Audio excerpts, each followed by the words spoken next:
Buenas noches, tengan todos. Hoy es 25 de octubre del año 2021.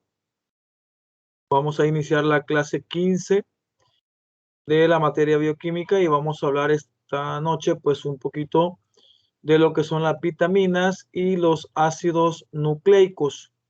Son otras dos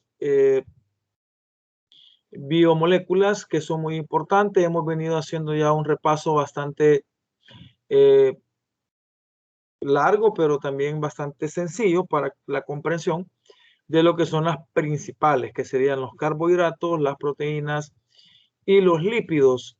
No significa que vitaminas y ácidos nucleicos no sean importantes. Sí lo son y forman parte de los 5 grupos de biomoléculas más importantes de las que se puede hablar y se puede retomar. Voy a iniciar pues por compartir lo que es la pantalla ya con la jornada y las diapositivas de hoy.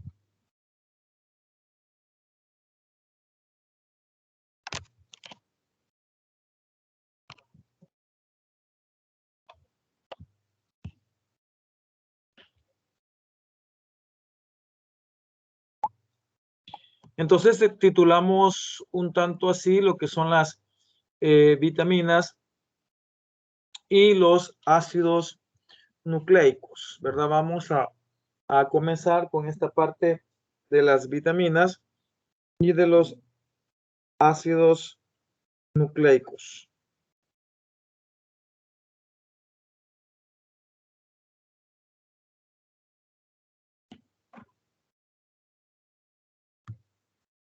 Para poder comprender en cierta manera lo que son las vitaminas, tenemos que recordar nuevamente lo que son las enzimas, ¿verdad?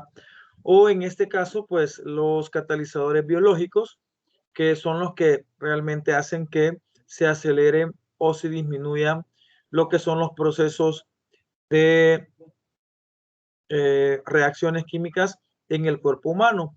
Antes de quizás de entrar de lleno a lo que es vitamina, debemos de comprender lo que es una vitamina, ¿verdad? Antes las enzimas, ya que las enzimas, dice según la definición, ya lo hemos hablado anteriormente, es un catalizador biológico y es básicamente una molécula grande de una proteína globular que contiene uno o más sitios activos donde se llevan a cabo las interacciones con los sustratos.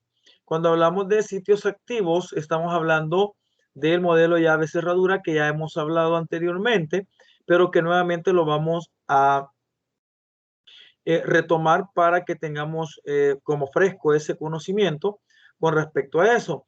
Han de preguntarse por qué hablamos otra vez de enzimas.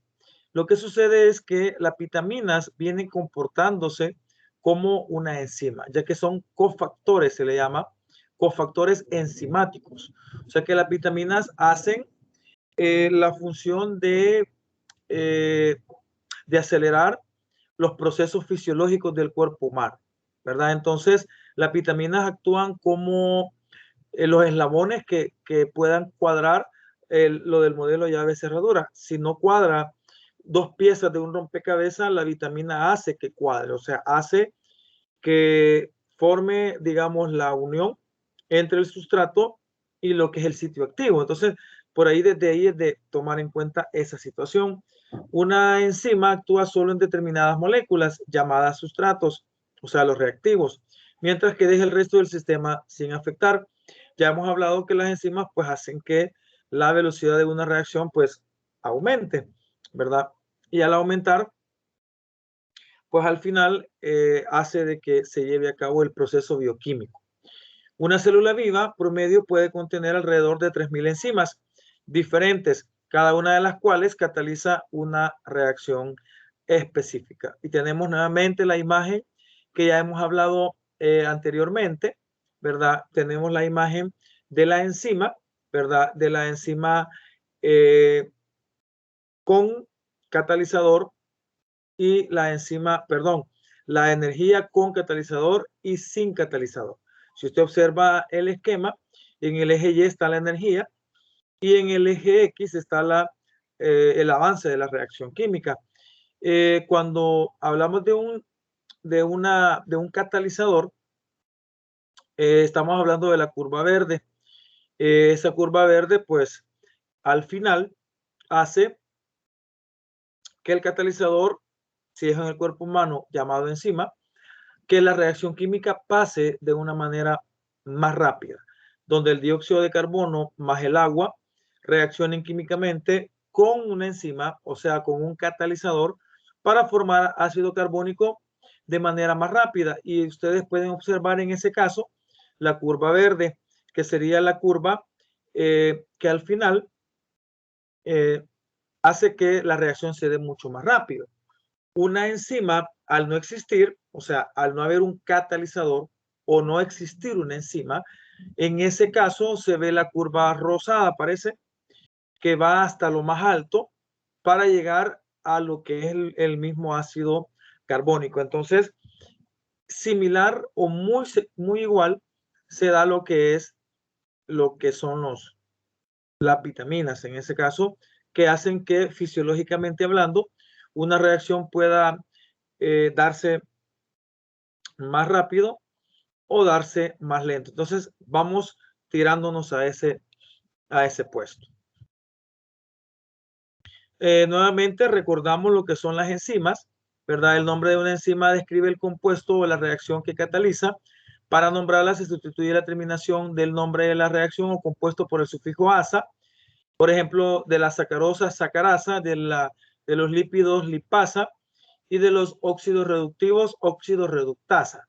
Algunas enzimas tienen nombres que terminan con el sufijo ina, como la papaína, la bromelaína, la renina, la pepsina y la tripsina. Ahí nuevamente ponemos esta diapositiva, ya la hemos usado anteriormente, como las óxido-reductasas, las transferasas, las hidrolasas, las liasas, las isomerasas y las ligasas, que son algunas reacciones enzimáticas que se dan, y en la tabla pues es lo suficientemente diciente para que usted pueda observar en qué actúa, ¿verdad? O qué reacción cataliza al final y sobre qué actúa cada una de ellas. Lo que les venía mencionando, los cofactores enzimáticos, que es lo que hace al final lo que puede llegar a ser una vitamina. En ocasiones la actividad catalítica de las enzimas depende de la ayuda de un componente químico adicional llamado cofactor. Eso es exactamente la función que hace una vitamina. Los cofactores pueden ser iones metálicos como el hierro, magnesio, manganeso, zinc, cobalto, entre otros, o moléculas orgánicas a los cuales se les llama coenzimas. Ahí está. Y algunas de ellas son vitaminas. Por eso es que arrancamos desde comprender nuevamente lo que son las enzimas o los catalizadores biológicos para poder aterrizar sobre esto, donde tenemos el sustrato y la enzima, ¿vea? Que sería el sustrato el moradito y la enzima el verde, pero que si quitáramos, si no tuviéramos el cofactor o la coenzima, que es como el pedazo beige que ven ahí, realmente el morado no casaría con el verde. Si usted mentalmente quite el beige, ¿vea? O sea, el cofactor, que puede ser una vitamina, quítelo en la mente y va a ver usted de que el verde no casa con el morado, o sea, no son piezas de rompecabezas que puedan servir o que le puedan ayudar a que estos puedan reaccionar. Entonces, ¿qué se hace en todo caso? Se genera entonces la existencia de coenzimas o cofactores, que son como la pieza que une al verde con el morado, y pues perfectamente va a casar entonces el sustrato con la holoenzima, se le llama eso, ¿verdad? Ya cuando tiene el cofactor ya pues colocado ahí, ¿verdad? Y entonces ya eso sirve para que la reacción química se pueda llevar a cabo. Entonces, por ahí como que al final uno viene comprendiendo. Por eso es que al final se hace el preámbulo de la parte enzimática, porque ahí lo dice el segundo párrafo, ¿verdad? Los cofactores pueden ser iones metálicos. O sea, la pieza que encaja a los dos pueden ser cofactores metálicos como los que ya mencionamos, hierro, magnesio, manganeso, ¿verdad? Y pueden ser moléculas o pueden ser moléculas orgánicas, dice, que son llamadas coenzimas, y entre algunas coenzimas están las vitaminas, ¿verdad? Entonces, por ahí es como que se debe de interpretar. Las enzimas que requieren una coenzima para catalizar una reacción unen tanto al sustrato como a la coenzima en el sitio activo. Entonces, es básicamente la utilización que se le puede dar en ese sentido, ¿verdad? Entonces, comprendamos al final que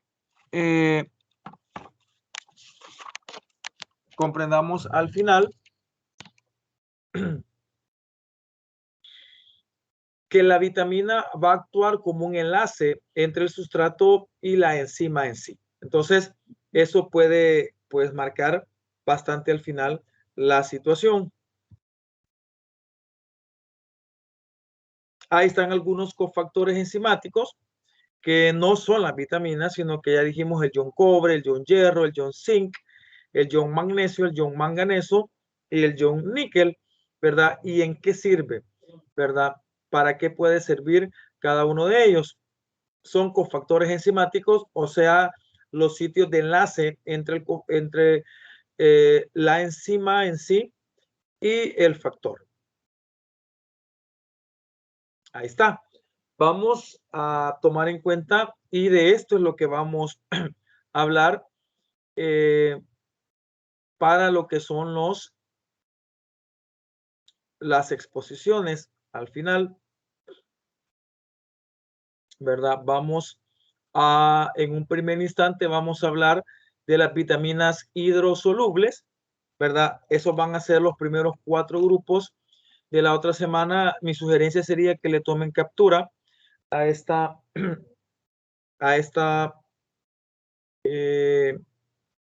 pues lámina, ¿verdad? Y de ahí vamos a sacar lo que es ya las exposiciones de la otra semana. Para que tengamos una idea, y si quieren anótenlo por ahí, el grupo 1, el que le salga el 1, ya anótenlo para que ya sepan cuál es. Le va a tocar la vitamina B1 y la vitamina B2, si le llegara a salir el 1, ¿verdad? El grupo 2 le va a tocar la vitamina B3 y la vitamina B5. El 2, el 3 va a trabajar la vitamina B6 y la vitamina B12. El 4 va a trabajar la vitamina C, la biotina y el ácido fólico, ¿verdad? El 4 serían los de la otra semana. Y los de la otra semana van a tener el 5, va a tener la vitamina A, ya serían las liposolubles. El 6 sería la vitamina D, el 7 la vitamina E y el 8 la vitamina K. Así que ahí ya en clase pues se menciona lo que se va a hacer, y ya pues al final solamente vamos a hacer lo que es la rifa. Aquí tengo ya papelito, ya tengo la tijera y ya tengo el bote para hacer lo que es la rifa, ¿verdad? De esa situación.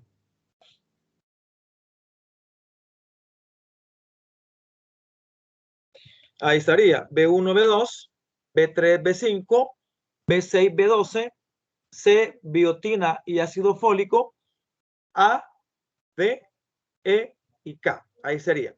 No voy a hablar mayor cosa de ella, solamente lo de la tabla. La vitamina B1 se le llama tiamina. La coenzima es el pirofosfato de tiamina y la fusión es descarboxilación. Ahí van a hablar y especificar el equipo que le toque ese trabajo. La riboflavina, que es la vitamina B2, perdón, la coenzima es la flavina adenina dinucleótido, FAD, o la flavina mononucleótido, FMN. Y la función es transferencia de electrones. Lo que debemos de procurar es que al final de cada exposición sepamos la función específica de la vitamina en el cuerpo humano. Al grupo 2 le va a tocar la vitamina B3, que se le llama, el nombre es la niacina, que la coenzima es la nicotinamida adenina dinucleótido, NAD, o la nicotinamida adenina dinucleótido fosfato, NADP+, que sería oxidación-reducción. Y le va a tocar la vitamina B5, que es el ácido pantoténico, o la coenzima A, que sirve de transferencia de grupos a asilo. El grupo 3 le va a tocar la vitamina B6, que la coenzima es el fosfato de piridoxilo y va a servir para transaminación. Nos van a definir en qué consiste eso. La cobalamina o la vitamina B12, de las más famosas que existen, es la metilcobalamina y es transferencia de grupos metilo. ¿Qué hace en el cuerpo eso?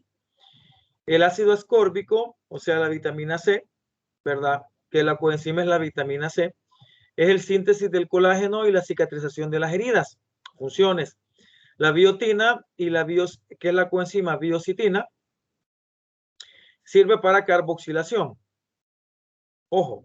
Y el ácido fólico, que es el tetrahidrofolato, transferencia de grupos metil. Entonces, lo que ustedes van a hablar es de la vitamina, de la fórmula de la vitamina, es lo mínimo, ¿verdad?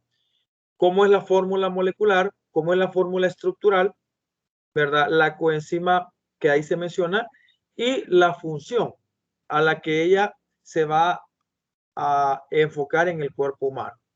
Luego la vitamina A, ¿verdad? Formación de pigmentos visuales. La vitamina D, la absorción de calcio y de fosfato. La vitamina E es un antioxidante. Y la vitamina K, que sería la síntesis de la protombina. Ahí estaría, ya dependiendo del grupo al cual le va a tocar. ¿Todas son interesantes? Sí. ¿Todas son para conocerlas? Sí. Así que vamos a echarle ganas. Ahí está. La actividad enzimática, lo hablábamos ya en alguna otra diapositivas anteriormente. Está el modelo de la llave cerradura, que es la de Emil Fischer de 1894, donde la enzima y el sustrato pues casan exactamente igual, tal como está en la figura. Y está el modelo de ajuste inducido, que es el de Daniel Koshland, ¿verdad? Que es cuando la enzima y el sustrato no cuadran, pero se ajustan. Como cuando a usted no le queda un pantalón talla 30, porque usted es 32, pero usted se lo mete a la fuerza y se le ajustó. Así exactamente se da esa situación. Se ve que se ajustó al final, aunque en sí la enzima y el sustrato pues no tengan, digamos, como cabal, como que case uno con respecto al otro, sino que se topan y entre ellos se acomodan.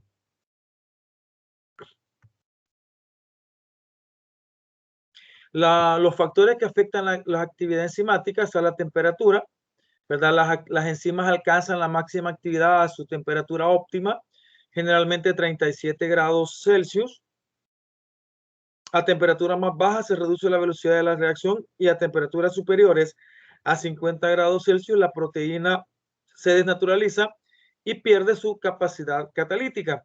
Ya hemos hablado cuando se habló de las proteínas que uno de los factores que desnaturalizan a una proteína o que se rompan los enlaces de las proteínas es la temperatura elevada. Si no recuerden cuando usted hace un huevo y lo somete, cuando lo hace picado, digamos, o estrellado, ven cómo se desnaturaliza cuando la clara, que era eso, transparente, se vuelve un color blanquecino. Es cuando ya se desnaturalizó. Esa sería una de las señales.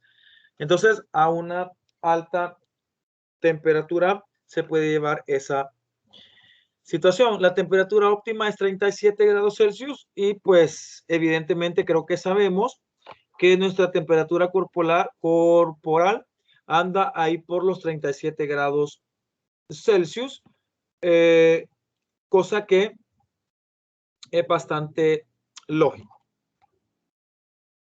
Otro factor que afecta la parte enzimática es el pH. Las enzimas son más activas a su pH óptimo. A pH mayores o menores, la desnaturalización hace que pierdan su capacidad catalítica. ¿Cuál es el pH óptimo? Normalmente más o menos ahí por el 7, ¿verdad? Por el 7, ahí ven la gráfica, la velocidad de la reacción y más o menos a rayita arriba del 7, 7.2 por ahí, es más o menos el pH óptimo para que una enzima actúe directamente. Si usted, por ejemplo, agarra leche y le echa limón, la corta, usted no sé si ha visto usted que se cortó la leche. Realmente lo que ha pasado es que se ha desnaturalizado la proteína de la leche, ¿verdad? Porque se sometió a un pH de 2, un pH demasiado bajo que hace que se rompan los enlaces cuaternarios de lo que son las proteínas. Y entonces al final se ve como entrecortado. Eso hace ver o comprobar de que al final el pH en un medio ácido puede desnaturalizar, por ejemplo, la leche en ese caso, ¿verdad? Ahí hay unos pH óptimos para algunas enzimas. Por ejemplo, la pepsina, que se localiza en el estómago, ¿verdad? Que tiene enlaces peptídicos, el pH óptimo para que funcione es 2. Recordémonos que en el estómago más o menos andamos con un pH entre 1 y 2. Acuérdense que es el famoso jugo gástrico, y que es necesario que siempre desayunemos, ¿verdad? Para que cuando el jugo gástrico caiga en el estómago, caiga en un colchoncito que es la comida. Cuando usted no come, usted viene de un ayuno de 8 horas desde la noche hasta el siguiente día y entonces va a tener el estómago vacío y el jugo gástrico pues va a caer sobre el estómago en sí solo y entonces pueden venirse ya la gastritis, las úlceras y en términos de los casos, cáncer. La ureasa, que es otra enzima, se localiza en el hígado. El sustrato es la urea se encuentra en la orina y el pH óptimo de la ureasa pues es de 5. La sacarasa, que se encuentra en el intestino delgado, ¿verdad? El sustrato es la sacarosa y el pH óptimo es de 6.2. La amilasa pancreática se localiza en el páncreas, el sustrato es la amilosa y entonces el pH óptimo es de 7. La tripsina se encuentra en el intestino delgado nuevamente, ¿verdad? Son enlaces peptídicos, el sustrato, y su pH es 8. Y la arginasa, que se encuentra en el hígado, donde el sustrato es la arginina, el pH óptimo es de 9.7. Ahí están algunos pHs que son factores que afectan la actividad de una enzima. Otro factor sería la concentración. Al aumentar la concentración del sustrato, aumenta la velocidad de la reacción hasta que todas las moléculas de enzima se saturan.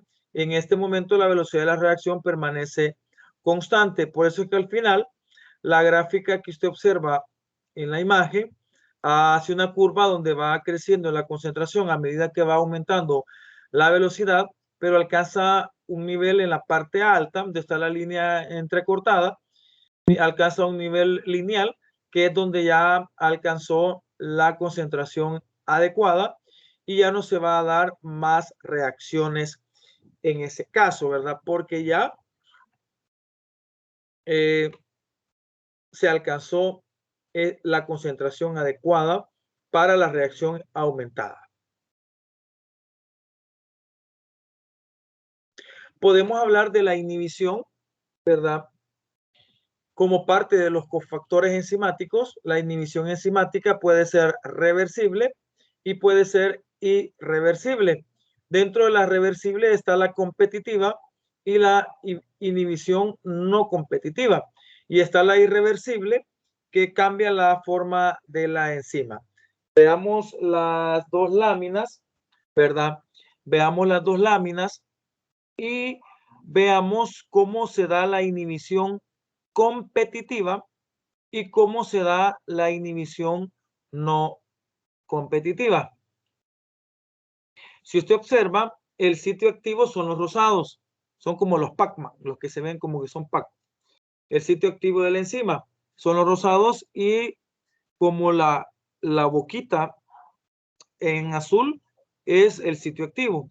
O sea, ahí puede llegar una enzima que tenga esa puntita y llegarse a poner en ese punto que está acá. No sé si alcanzan a ver el cursor. Vamos a tener un sustrato que sería el que está como en verde y un inhibidor que está en rojo. Si usted observa, tanto el sustrato como el inhibidor tienen la puntita adecuada para la enzima. O sea, el sustrato puede llegar a formar parte de el sitio activo de la enzima. También el inhibidor puede llegar a formar parte del sustrato, perdón, del sitio activo de la enzima. Si ustedes ven, ambos tienen como una puntita cabal. Sin embargo, por eso se le llama competitiva, porque hay un espacio y hay dos queriendo y luchando llegar a este punto, ¿verdad? Por eso dice al final, el sustrato y el inhibidor pueden unirse al sitio activo, ¿verdad? Aquí podríamos observar que el inhibidor impide la unión del sustrato. Si el inhibidor gana y el inhibidor se hace del espacio,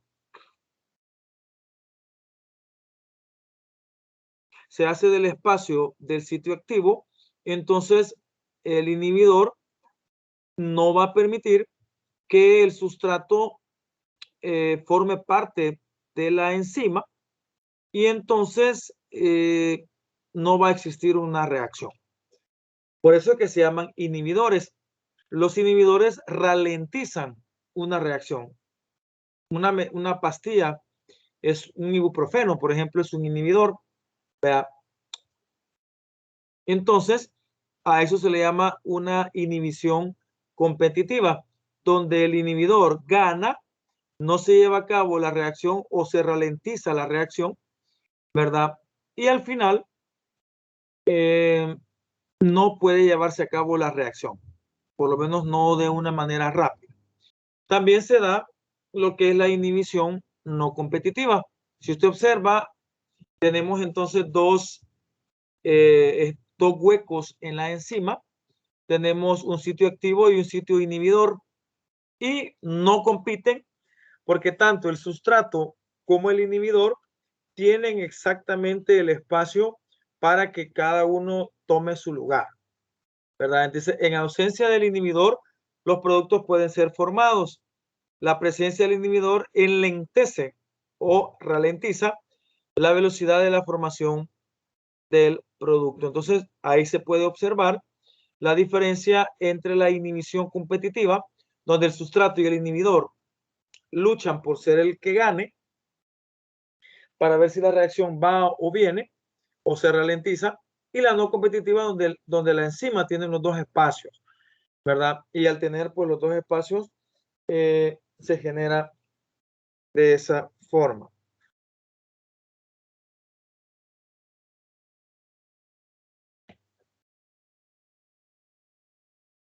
Seguimos. Vale, hasta acá llegamos con respecto a lo que eran las enzimas y de las vitaminas. Vamos a iniciar con los ácidos nucleicos en este momento.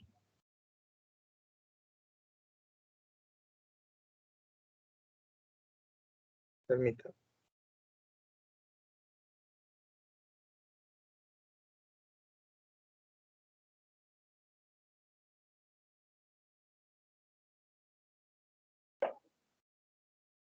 Estoy contestando a una compañera.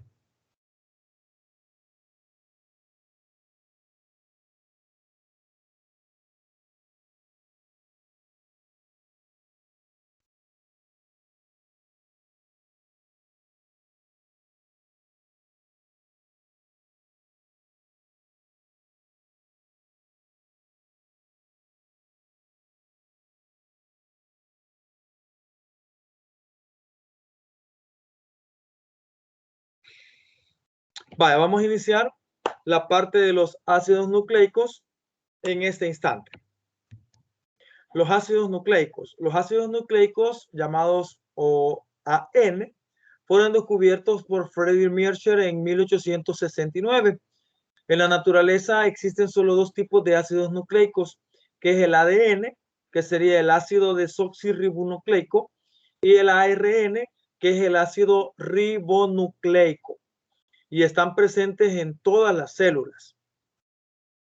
Su función biológica no quedó plenamente confirmada hasta que Oswald Avery, Colin MacLeod y Maclean McCarthy demostraron en 1944 que el ADN era la molécula portadora de la información genética. Hasta entonces se pudo descubrir la función directa. Tienen al menos dos funciones, ojo con eso: transmitir las características hereditarias de una generación a la siguiente y dirigir la síntesis de proteínas específicas. Son las dos funciones fundamentales, aunque siempre se conoce la primera, que es la transmitir las características hereditarias de una generación a la otra, ¿verdad? Ahí estaría. Los ácidos nucleicos son dos los tipos fundamentales de ácidos nucleicos. Sería el ácido desoxirribonucleico y el ácido ribonucleico. Si ustedes observan en la derecha, tenemos dos representaciones de lo que son el ADN y el ARN.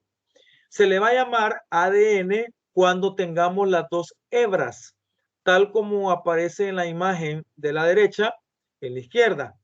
O sea, esta que aparece acá que voy a mencionar con el cursor. El ADN va a tener la doble hélice, ¿verdad? El ARN es únicamente una hebra, ¿verdad? También tenemos la clave, donde los verdes van a ser la adenina, la amarilla va a ser la citosina, la roja es la guanina, la moradita es el uracilo y la azul es la timina. Si usted observa, voy a ver si lo amplío mejor un poquito más. Ahí está.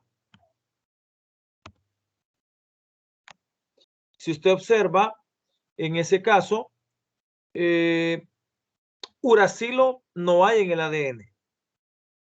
¿Ya? El uracilo solamente lo tiene el ARN. Y entonces vemos que el verde se une con el azul. O sea que la adenina siempre va a unirse con la timina. Y si usted ve, los amarillos siempre se unen con los rojos. Y la citosina se va a unir con la guanina. Eso va a ser siempre las uniones. Siempre la adenina se junta con la timina y la citosina con la guanina.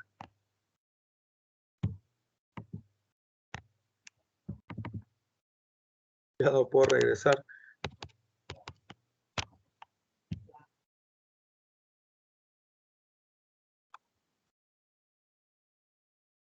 Flujo de la información genética en los eucariontes, o sea, las células eucariotas.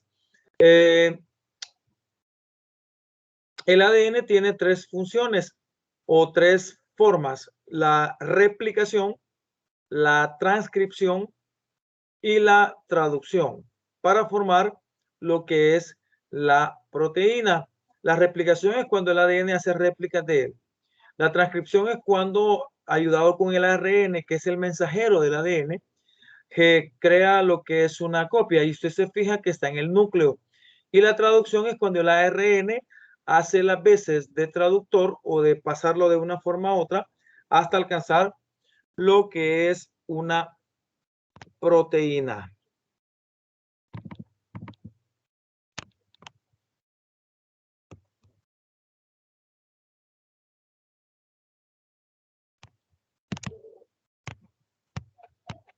Permítanme, que no puedo hacerlo chiquito y no me puedo pasar.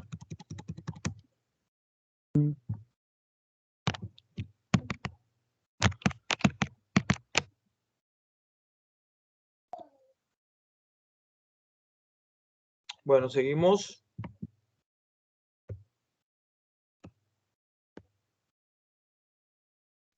Vaya, los ácidos nucleicos.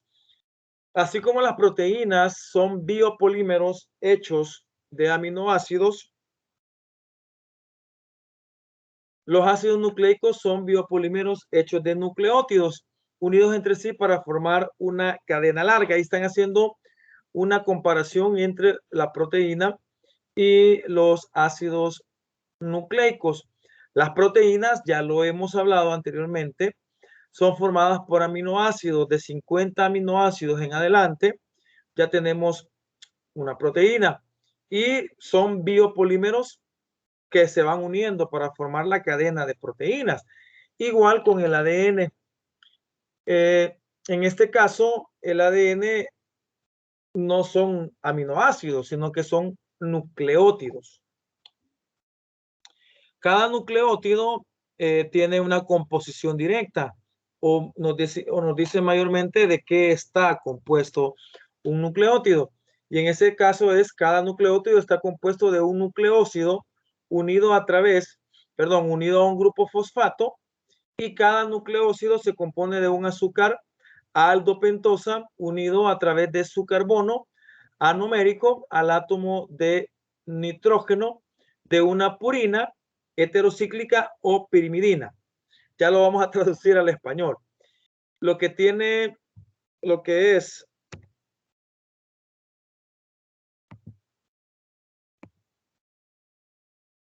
lo que tiene, lo que es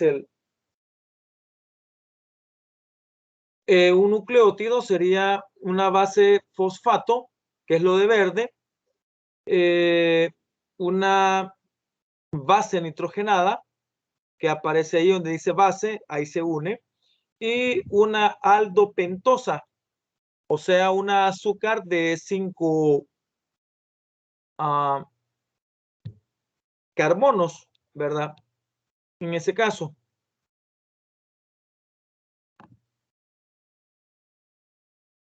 Los componentes. Los nucleótidos tienen 3 componentes. Tienen un azúcar de 5 carbonos,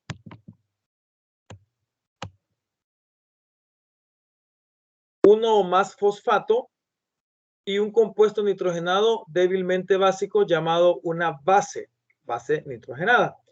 Los azúcares en los nucleótidos encontrados en los ácidos nucleicos puede ser ribosa y desoxirribosa. Yo quiero que vean cuando es ribosa y cuando es desoxirribosa. Permítame que estoy queriendo que salga el cursor y no me sale. Ahí está.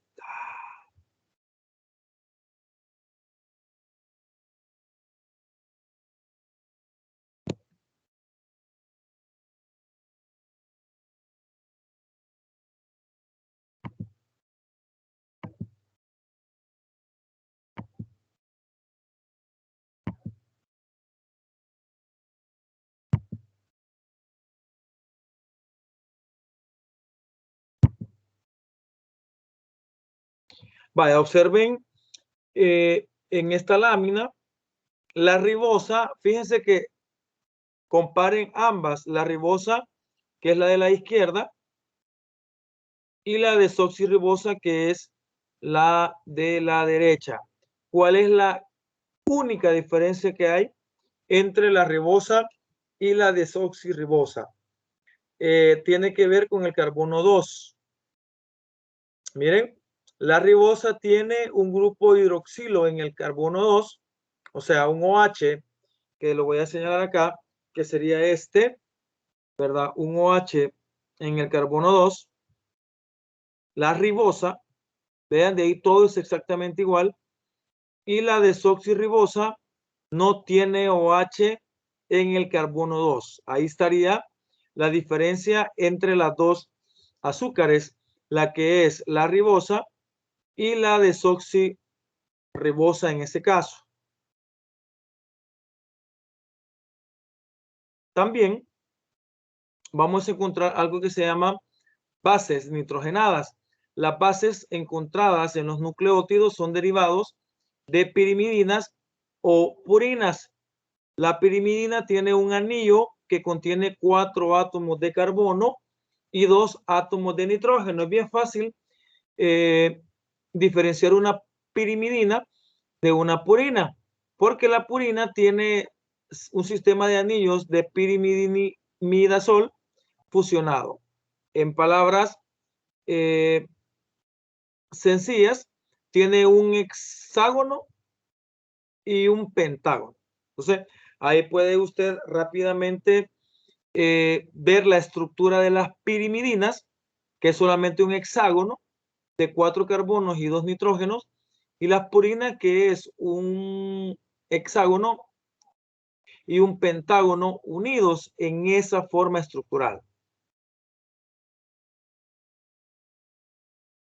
Pirimidinas son 3, purinas son 2. ¿Cuáles son pirimidinas? El uracilo, la timina, la citosina. Las purinas son la adenina y la guanina. Vean los nombres de cada una. El uracilo se llama 2,4 dioxopirimidine. La timina es 2,4 dioxo 5 metilpirimidina. La citosina 2-oxo 4 aminopirimidina. Las purinas, esos son los nombres, pero se toman los nombres comunes, digámoslo así, más fáciles. Y tampoco vamos a aprender eso. Esa parte de la nomenclatura se le deja a los estudiantes de química directamente. La adenina es 6 aminopurina y la guanina es 2 amino 6 oxopurina. Serían sus nombres, solamente con el afán de que usted pueda reconocerlos. Pero recuerdo o mencionó, hay 3 pirimidinas, el uracilo, la timina y la citosina. Note usted que la base de ellos es únicamente un hexágono donde aparecen los nitrógenos y los carbonos, y las purinas pues son 2, un hexágono y un pentágono en cada caso.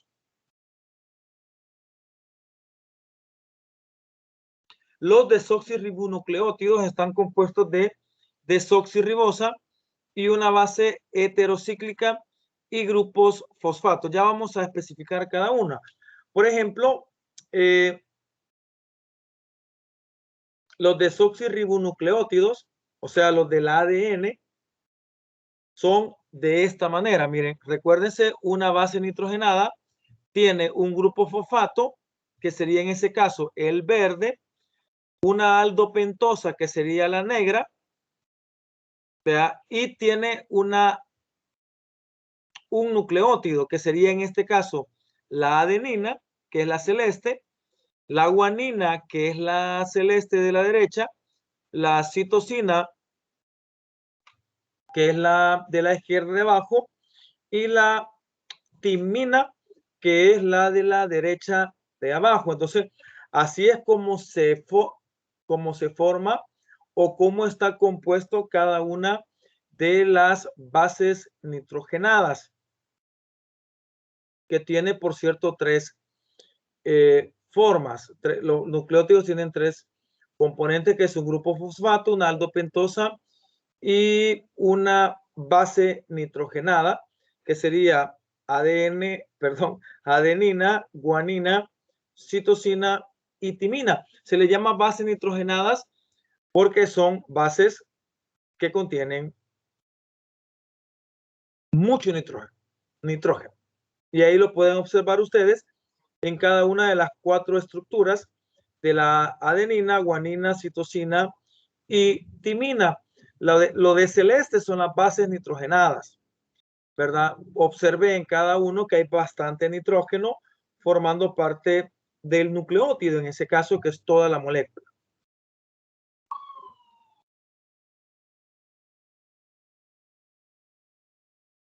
Los ribonucleótidos, o sea, los que forman parte del ARN, ¿verdad?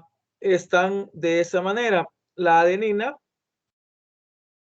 la guanina, la citosina son exactamente iguales, pero varían en el uracilo. Recuerden, el ADN tiene adenina, guanina, citosina y timina, y el ARN no tiene timina, sino que tiene uracilo. Entonces aparece ahí con la U de uracilo. Adenina, guanina, citosina y uracilo. En ese caso, los 4 componentes del ARN. Lo veíamos en la imagen que el uracilo estaba en moradito, me parece, y solamente el ARN lo tiene. Cuando se está llevando a cabo más elaboración, digámoslo así, de ADN a partir de la duplicación, transcripción y traducción del ADN a partir del ARN en ese caso. Seguimos.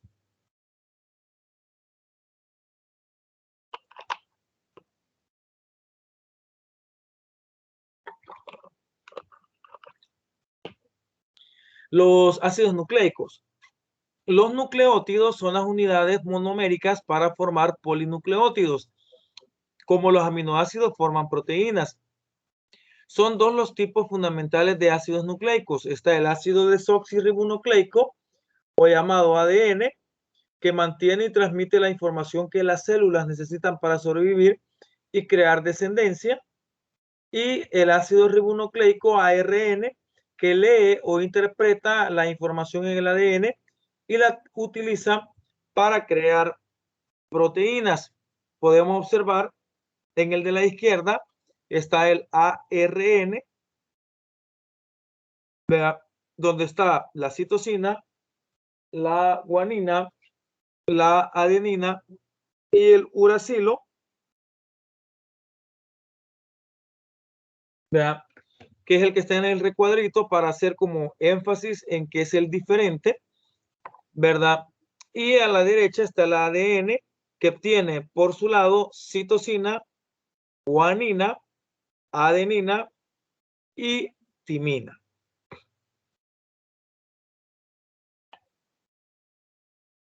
Son los componentes. El ADN se encuentra en forma cromosómica en el núcleo de la célula. Es en el núcleo donde se encuentra, por eso se dice que es en el núcleo de la célula donde se encuentra los caracteres hereditarios, o sea, la herencia de padres a hijos. Actúa como depositario de la información genética. En él se encuentran las instrucciones para la síntesis de los componentes de la célula. Vean cómo pues está la célula, en la imagen está el núcleo. En el núcleo se encuentran los cromosomas, que son como 2 U pegaditas, pero como que estuviera bordado el cromosoma, está bordado de ADN. Y ahí pueden ver como de una patita, digámoslo así, del cromosoma, se va desprendiendo como un hilo, ¿verdad? Que ese hilo al final viene siendo el ADN. Entonces, ahí está cómo es que se va desarmando.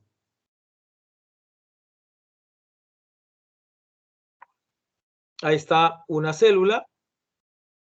Cromosomas son 23 pares, 22 normales y un par sexual. Y los cromosomas están compuestos de genes.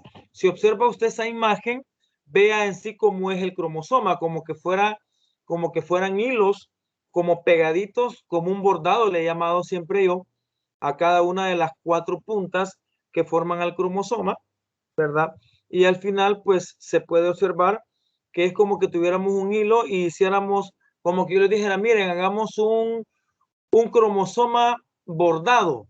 Entonces usted va a empezar a hacer hilo y cada hilito que usted le va a poner al bordado del cromosoma, si usted lo desarma, eso sería entonces al final el ADN presente y formando parte del cromosoma, ¿verdad?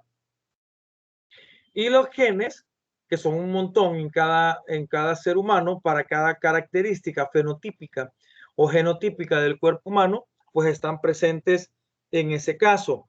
Los genes son trozos de una molécula llamada ADN, son pedazos del ADN que se le llaman genes. Ahí está todavía más específico para que ustedes tengan una idea sobre cómo se da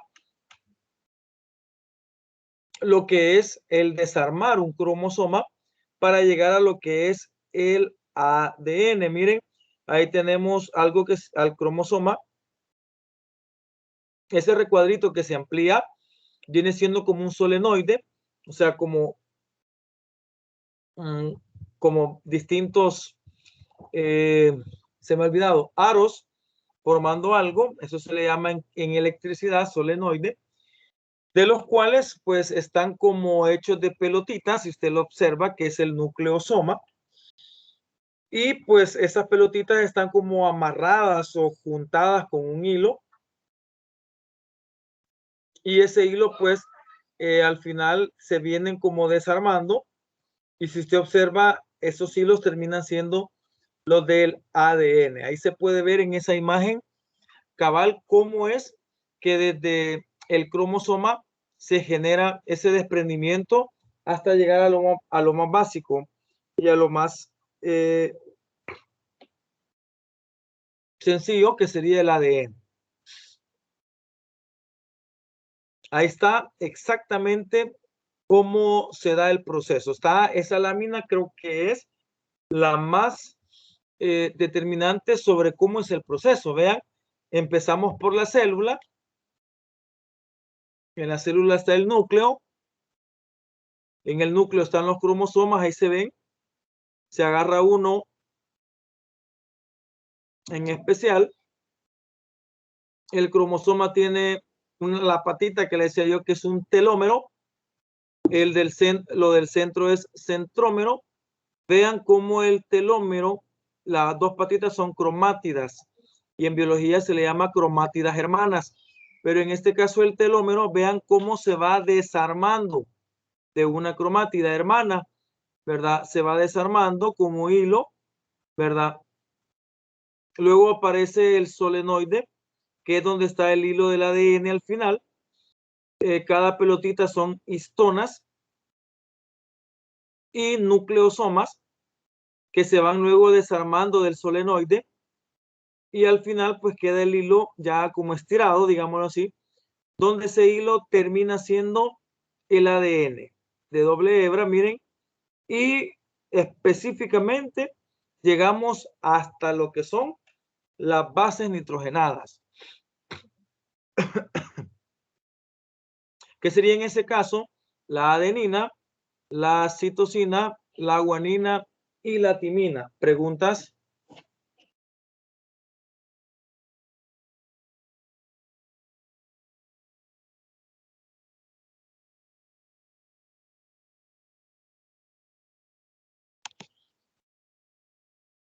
Creo que la diapositiva es lo suficientemente diciente para comprender cómo nos imaginamos el ADN, ¿verdad?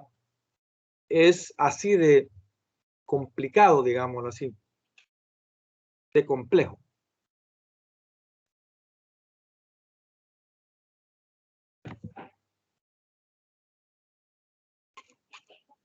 Ahí está. Las moléculas de ADN consisten en dos cadenas de polinucleótidos. Cada una de las bases de una hebra forman enlaces de hidrógeno con una base de la hebra opuesta. La doble hélice está formada de dos cadenas complementarias de polinucleótidos enrolladas en forma de una estructura parecida a una escalera de caracol. Si usted está viendo la imagen de la derecha, entonces usted ya se está dando cuenta cómo es de complicado comprender la escalera que forma en ese caso lo que es la cadena de ADN.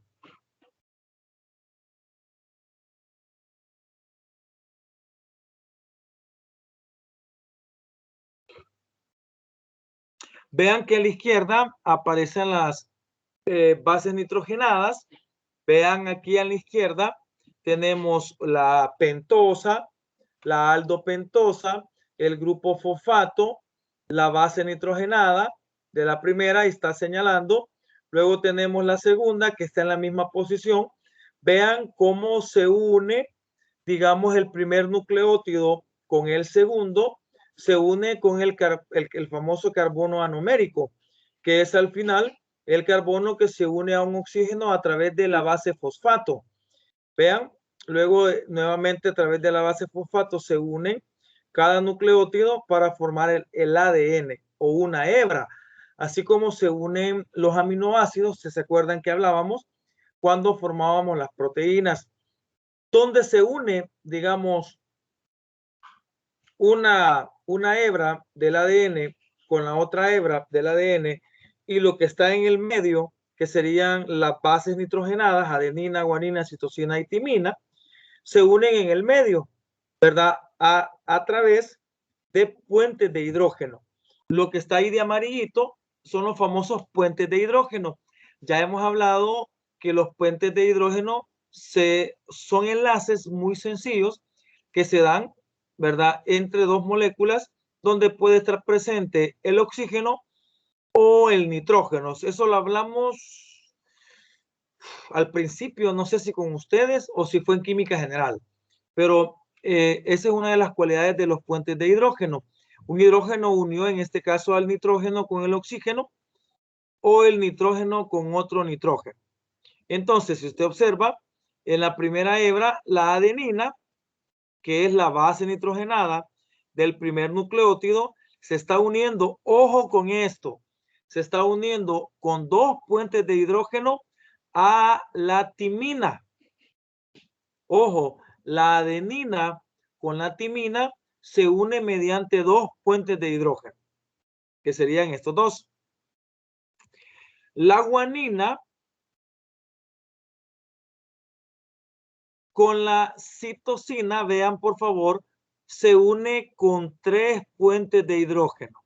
Ahí la diferencia, que la adenina, la estructura, con la timina solo da pie y por eso se pueden unir solo ellas, porque da pie a dos enlaces por puente de hidrógeno. Aquí estamos hablando de la escalera de caracol, perdón, la base, no, los nucleótidos que serían estos y estos son las hebras y las graditas de la adenina, guanina, citosina y timina, lo que está en medio o los ringleros de colores que teníamos son estas bases nitrogenadas. Vea la tercera, está nuevamente la timina al revés con la adenina, por eso va un color y cruzado así, pero siempre las mismas mediante un par de bases nitrogenadas y la citosina se genera lo que es una pues base, en ese caso, nitrogenada nueva. Observé que lo que está a la izquierda y a la derecha son en ese caso los nucleótidos, ¿verdad? Formado por una fosfato, por la pentosa y por la adenina, guanina, citosina y timina. Al medio está la adenina. Al medio está la adenina con la timina generando doble puente de hidrógeno y la guanina con la citosina generando también tres puentes de hidrógeno y así es como se puede generar cada una de las escaleras de ese caracol llamado ADN. Ahí está ya formado cada uno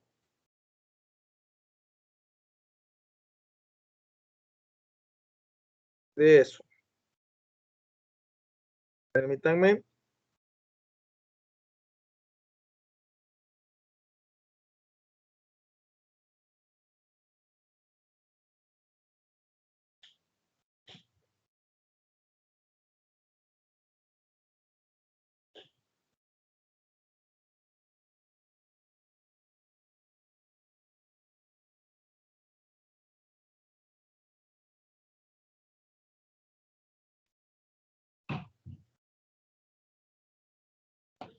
Vaya, ahí podemos observar el ADN. Miren cómo está de unido, lo que acabamos de ver en la lámina anterior es esto en forma más pues fácil de comprender, ¿verdad?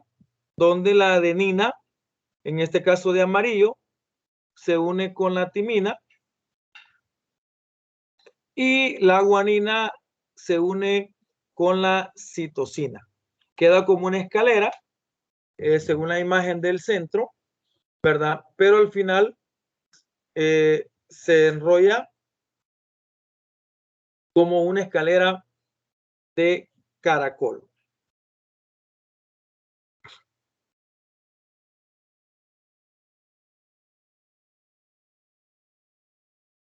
Ya ahí estamos más específicos para que ustedes tengan al final una situación.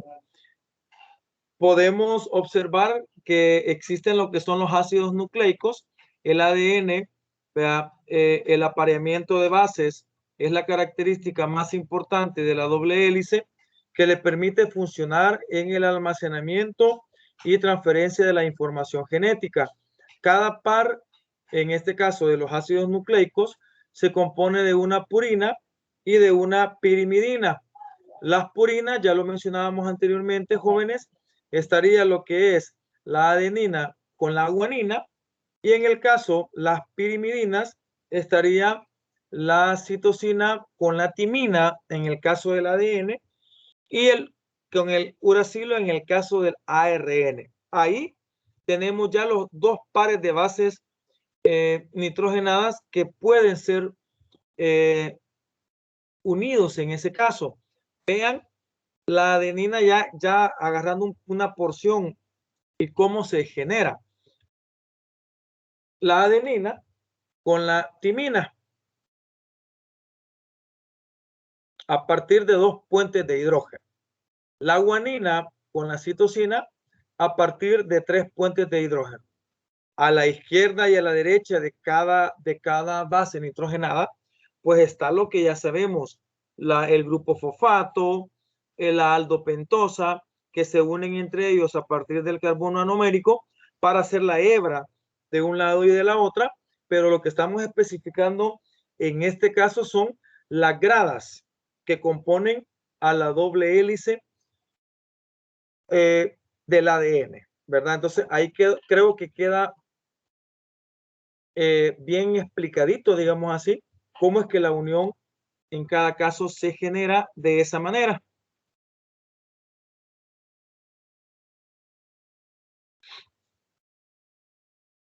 Vamos a hablar ahora del ácido nucleico, el ARN. Las moléculas de ARN, por lo general son mucho más pequeñas que el ADN y son más fáciles de hidrolizar y de descomponer. El ARN, por lo común, sirve como una copia de trabajo del ADN nuclear que se está decodificando. Pero hay tres tipos de ADN. Está el ADN, perdón, de ARN. Está el ARN mensajero, que se le va a poner como mRN, el ARN de transferencia, que sería el TARN, y el ARN ribosomal, que sería el RAR. El ARN mensajero ahí está en la izquierda, el ARN de transferencia y el ARN ribosomal.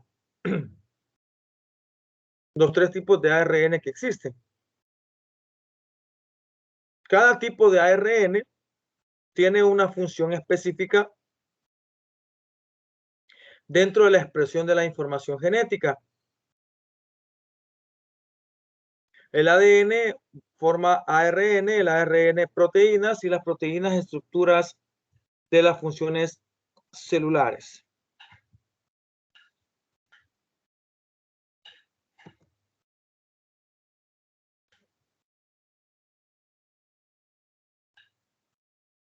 Diferencias entre ARN y ADN. La más marcada es la presencia de lo que es uracilo y timina.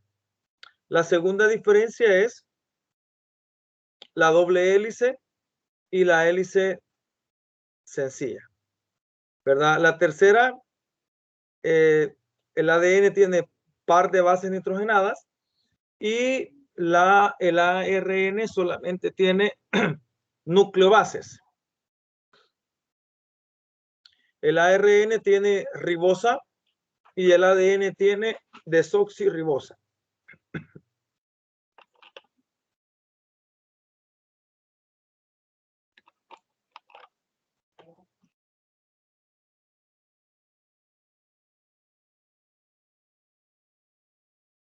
Ahí está. Lo decía en la lámina, pero aquí están establecidas ya. El ARN contiene el carbohidrato ribosa en lugar de 2-desoxirribosa. Una de las principales bases es el uracilo en el ARN en lugar de timina del ADN. Al haber 3 tipos de ARN, esperamos encontrar diversas estructuras químicas. Todos los tipos de ARN son sintetizados como moléculas de una sola hebra que pueden plegarse según su conveniencia. El ADN, otra diferencia que no se ve en la imagen, el ADN es más estable que el ARN, por lo que el ADN es el depositario final de la información genética. Y las 2 hebras complementarias del ADN pueden desenrollarse mediante calor o cambios en el pH, lo cual interfiere con los enlaces de hidrógeno y las interacciones de bases apiladas.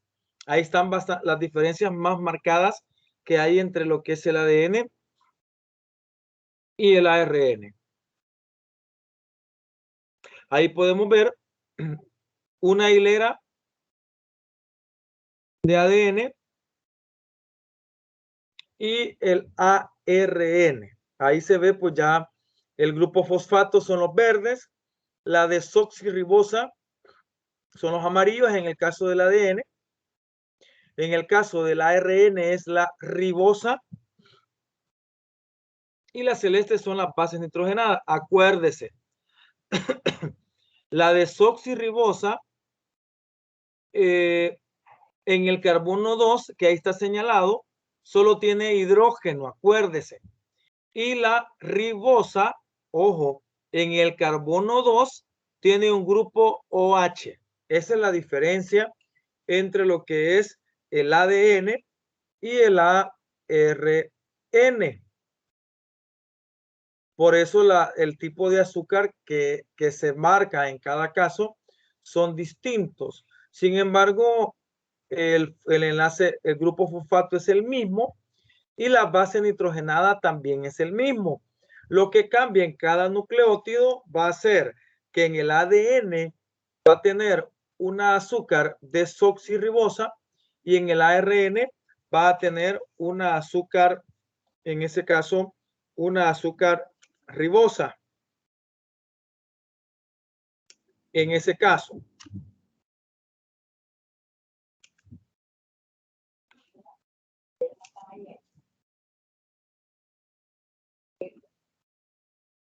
Bueno, con este último diapositiva terminamos lo que es una explicación así rápida y breve de lo que es los ácidos nucleicos, ¿verdad? ¿Alguna preguntita?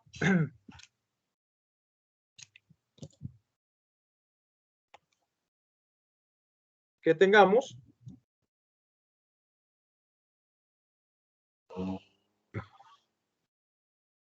Puede compartir en este momento.